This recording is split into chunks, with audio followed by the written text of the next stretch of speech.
Salut les KT, j'espère que vous allez bien. On se retrouve pour parler du manga Boruto et on va se concentrer sur l'atmosphère du manga qui risque de changer avec cette seconde partie qui va démarrer le 20 août 2023 avec le chapitre 81 de Boruto. Cette atmosphère qui s'annonce beaucoup plus sombre est en lien avec ce qui s'est passé à la fin de la partie 1 lorsque Boruto a tout perdu, lorsque Momoshiki a parlé de la prophétie et que celle-ci s'est réalisée. À la fin de la partie 1, on se rappelle, Kawaki, de par sa volonté, a activé le pouvoir d'Eda pour que dans les souvenirs des shinobi, l'histoire soit modifiée en la faveur de Kawaki et que Boruto soit considéré comme un criminel ayant tué Naruto et Hinata, ayant commis du coup un crime très très grave.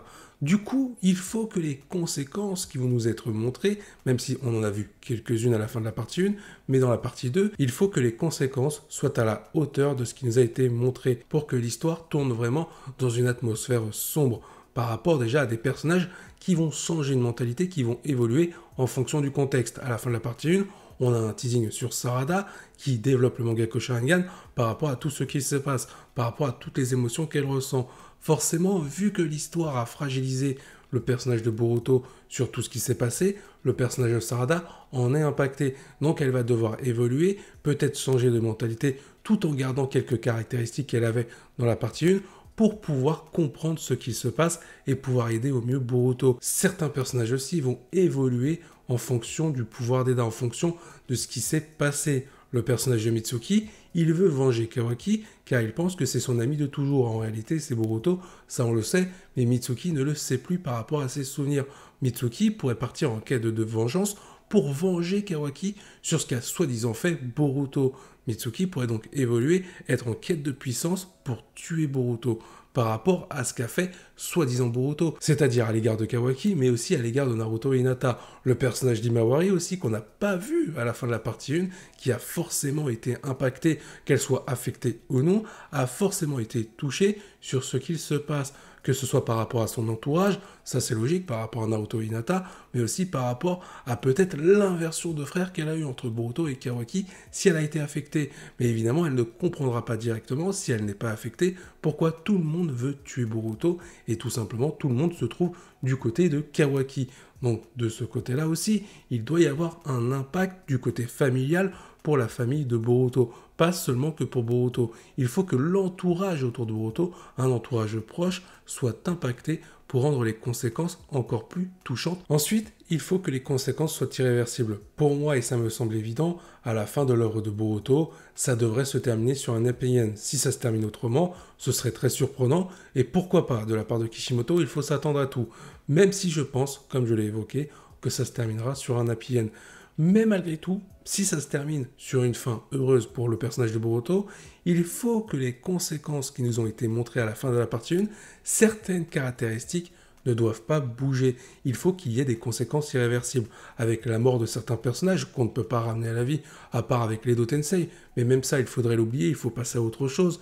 Il faudrait vraiment que, certes, le pouvoir d'Eda a modifié toute l'histoire des shinobi dans leur tête, mais qu'il y ait des conséquences externes à ces actions-là. C'est-à-dire que, par exemple, vu que Boruto a dû déserter le village de Konoha en compagnie de Sasuke, Sasuke qui va entraîner Boruto, il faut du coup montrer les conséquences de l'absence de Boruto par rapport au pouvoir d'Eda, à cause de la volonté de Kawaki. Par exemple, le personnage de Code qui pourrait arriver sur le village pour le détruire. Le village n'aurait plus Naruto à cause de Kawaki et n'aurait plus Sasuke aussi à cause de Kawaki, parce que Kawaki a tout simplement amené à ce que Boruto quitte le village de Konoha, et indirectement, ça a poussé Sasuke, suite à la volonté de Sarada, à suivre Boruto pour l'entraîner. Puisque Sasuke ne fait pas confiance à Boruto, il fait confiance à Sarada. C'est ça le plus important à retenir. Donc il faut qu'il y ait un effet domino sur ce qu'il se passe pour que l'atmosphère soit vraiment très compliquée à vivre pour Boruto et soit tragique par moment, avec, encore une fois, des conséquences irréversibles. Ça permettrait aussi autre chose, ça permettrait d'édulcorer, si on peut dire ça comme ça, le personnage de Kawaki. À la fin de la partie 1, on peut voir que Kawaki, il va jusqu'à menacer Eda, lui mettre un coup de pression pour que Eda confirme la mort de Naruto au personnage de Shikamaru. Eda est au courant de ce qui s'est passé, elle connaît la vérité, mais elle a été obligée de mentir par rapport au coup de pression qu'elle a subi de la part de Kawaki. C'est d'ailleurs à ce moment-là qu'Eda comprend que le comportement de Kawaki ne lui semble pas tolérable, et c'est pour ça qu'elle se tourne vers Boruto à la fin de la partie 1. Donc, de ce côté-là, il ne faut pas un personnage de Kawaki trop sombre directement, trop linéaire. Il faut l'amener aussi à hésiter. C'est-à-dire qu'il voit que les conséquences de ce qu'il a fait par rapport au pouvoir d'Eda commencent à avoir un impact important sur le monde Shinobi qu'a créé, ou plutôt maintenu en paix, le personnage de Naruto. Tout ce qu'a fait Naruto pourrait être détruit de la part de Kawaki. Et ça, ce serait un point très intéressant à exploiter avec le personnage de Kawaki. Voir quelqu'un qui commencerait à hésiter sur ses actions en se disant que finalement, ce qu'il a fait, c'est terrible pour le monde Shinobi, pour tous ces innocents qui n'ont rien demandé. Tout ce qu'a fait Naruto, je suis en train de le détruire. Kawaki pourrait vraiment hésiter sur ce point-là. Ça relierait une nouvelle fois la relation qu'il peut avoir avec Naruto. Mais est-ce que ça serait suffisant pour faire pencher Kawaki du bon côté et le faire un petit peu revenir sur ses pas en arrière? Honnêtement, non. Mais ce serait très bien d'avoir un personnage plutôt partagé sur ce qu'il est en train de faire qu'avoir un personnage linéaire en mode je reste comme ça et peu importe ce qu'il va arriver à côté du moment que Naruto est protégé et du moment que je tue Boruto. Pour moi, ce serait un personnage trop lisse, il faut l'édulcorer. Par exemple, on peut faire une comparaison entre le développement de Kawaki et le développement de Sasuke. Dans Naruto Shippuden, Sasuke au début, il est partagé sur sa quête de puissance. Il ne sait pas comment l'obtenir. Est-ce qu'il va choisir la voie d'Orochimaru ou est-ce qu'il va choisir, entre guillemets, la voie de Konoha? Au final, à la fin de la partie 1 de Naruto, il va choisir d'aller du côté d'Orochimaru pour obtenir la puissance nécessaire afin de tuer Itachi et de venger le clan Uchiwa. Ensuite, dans la deuxième partie de Naruto, Sasuke va commencer à vaciller, il va commencer à hésiter pour revenir du côté de Naruto, même si pendant un très long moment, il va rester du côté des ténèbres.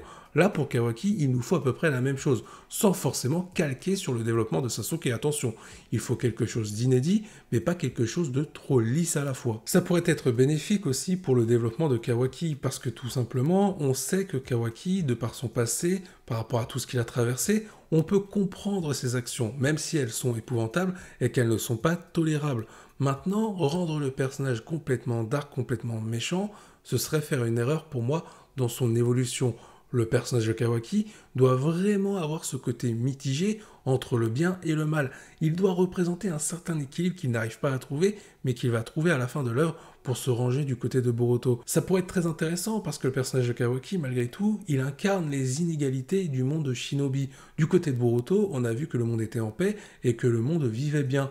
Mais on ne voyait pas les inégalités. Kawaki, lui, les a montrées à la fois du côté de son père, du côté de Jigen. On comprend qu'il y a des populations dans le monde Shinobi qui sont complètement lésées. Et Kawaki vient de ces populations-là, avec notamment un père qu'il a battu. Ce serait vraiment dommage de rendre Kawaki méchant, même pour un court moment. Pour moi, encore une fois, il faut vraiment faire la part des choses, le montrer humain, mais avec des actions complètement intolérable sur ce qu'il est en train de faire. Pour ce personnage, on pourrait avoir de l'empathie, on pourrait se dire ce qu'il fait, c'est compréhensible avec le traumatisme, les différents traumatismes qu'il a vus, et de ce qu'il a vu du monde Shinobi, notamment de la part des Otsutsuki, car Kawaki, jusqu'à maintenant, il n'a croisé que des Otsutsuki méchants. On le sait dans l'histoire de l'œuvre de Naruto, dans Naruto The Last, notamment dans le film, Toneri n'est pas un mauvais Otsutsuki. Par exemple, l'ermite Rokudo ne l'était pas également. Indra et Azura non plus. Il y a des Otsutsuki gentils, mais ça, Kawaki, de son point de vue à lui, par rapport à ce qu'il a vécu, il est persuadé du contraire. Il pense que tous les Otsutsuki sont méchants et qu'ils sont responsables du malheur des êtres humains. Il veut tous les tuer pour rendre service aux humains. Et il veut tuer Boruto parce que Boruto est un Otsutsuki à cause de Momoshiki. On pourrait avoir de l'empathie pour Kawaki dans ses actions qui sont plutôt honorable, mais dans l'exécution, ce serait complètement atroce. Autre point pour revenir sur les conséquences à effet domino, bien entendu, si Code pourrait profiter de l'absence de Boruto et surtout de Sasuke pour attaquer le village de Konoha, il faut des conséquences très graves pour Boruto, pas seulement que par rapport au village de Konoha. Boruto est considéré comme celui qui a tué Naruto, le 7e Hokage, comme celui qui a tué un Hokage, j'insiste là-dessus. Il a tué celui qui symbolise la paix dans le monde shinobi, celui qui a permis la victoire des shinobi dans la 4e grande guerre ninja aux côtés de Sasuke. Donc les conséquences ne doivent pas s'arrêter simplement au village de Konoha, ça doit être beaucoup plus important. Tous les shinobi du monde, de cette planète, doivent traquer Boruto. C'est une obligation au vu des faits qui sont reprochés à Boruto, comme quoi c'est un criminel ayant tué Naruto. Ça, c'est quelque chose d'important. Dans la logique des choses, on va pas envoyer 3 shinobi random tenter de capturer Boruto, surtout qu'on sait maintenant qu'il est aux côtés de Sasuke. Je pense que les shinobi de Konoha vont s'en rendre compte. Pour moi, il faut que la traque soit sans cesse. Ils ne peuvent pas dire à un moment donné, bon, Boruto est introuvable, on va attendre qu'il se pointe ou qu'il soit localisable pour pouvoir s'en prendre à lui. Là, les shinobi, ils doivent rechercher Boruto sans arrêt. Ils doivent mettre la main sur celui qui a soi-disant tué Naruto. Et en plus, il ne faut pas que ce soit que le village de Konoha, comme je l'ai dit. Il faut que ce soit tous les shinobi. Il faut que ce soit tous les pays qui soient aux trousses de Boruto. Il faut une atmosphère vraiment insoutenable, très sombre par rapport à ce qui se passe à Boruto. On ne peut pas laisser Boruto dans son coin s'entraîner tranquillement. Par exemple, il faut une scène à un moment donné, en pleine nuit, Boruto est en train de dormir. Sasuke, lui, a quand même un œil ouvert, l'œil qui lui reste, parce qu'il sait très bien que des shinobi pourraient les surprendre pour tenter de capturer, voire tuer Boruto. Ils ne doivent pas dormir paisiblement. T'imagines, Boruto, il peut s'entraîner aux yeux de tous, mais les shinobi disent non, mais finalement on n'arrive pas à le trouver, ça sert à rien, on verra plus tard. À moins qu'il soit pris par l'attaque de Code, donc là ça pourrait expliquer pourquoi Konoha n'intervient pas sur le cas de Boruto, mais ça n'expliquerait pas pourquoi les autres villages, eux, ne font rien s'ils ne vont pas aider Konoha face à Code. Scénaristiquement, ça pourrait être incroyable également. Imaginez Konoha qui ne peut pas intervenir sur le personnage de Boruto puisqu'il serait pris par l'attaque de Code. Boruto serait en danger puisque les autres villages seraient contre lui. Imaginez les autres Kage voulant venger Naruto qui s'opposeraient à Boruto, notamment Gaara, un ami de Naruto. On pourrait avoir Gaara contre Boruto, mais heureusement pour Boruto, il y a Sasuke. Et là, on pourrait avoir un super rematch par rapport à l'histoire entre les deux, Gaara contre Sasuke. Ça pourrait être incroyable. Pour la première fois, Sasuke serait du côté, entre guillemets, des gentils, et Gaara ne serait pas forcément du côté des méchants, mais il serait manipulé par rapport au pouvoir d'Eda. On placerait Sasuke comme un criminel, aidant Boruto, le soi-disant tueur de Naruto Uzumaki. On placerait vraiment Sasuke dans cette position-là, alors qu'en réalité, il essaye de restaurer le monde shinobi en aidant Boruto. Ce serait incroyable au niveau du développement de Sasuke. On en parlera plus en détail dans une vidéo avec un potentiel combat, un potentiel rematch entre Gaara contre Sasuke. Pour l'heure, il est temps de mettre un terme à cette vidéo. J'espère que les éléments que j'ai évoqués, les différentes théories, vous ont plu. N'hésitez pas à donner votre avis en commentaire. Il est temps de se quitter ici. J'espère que vous passerez une excellente journée après cette vidéo. Je vous dis à la prochaine, portez-vous bien et n'oubliez pas que la volonté du KT soit avec vous.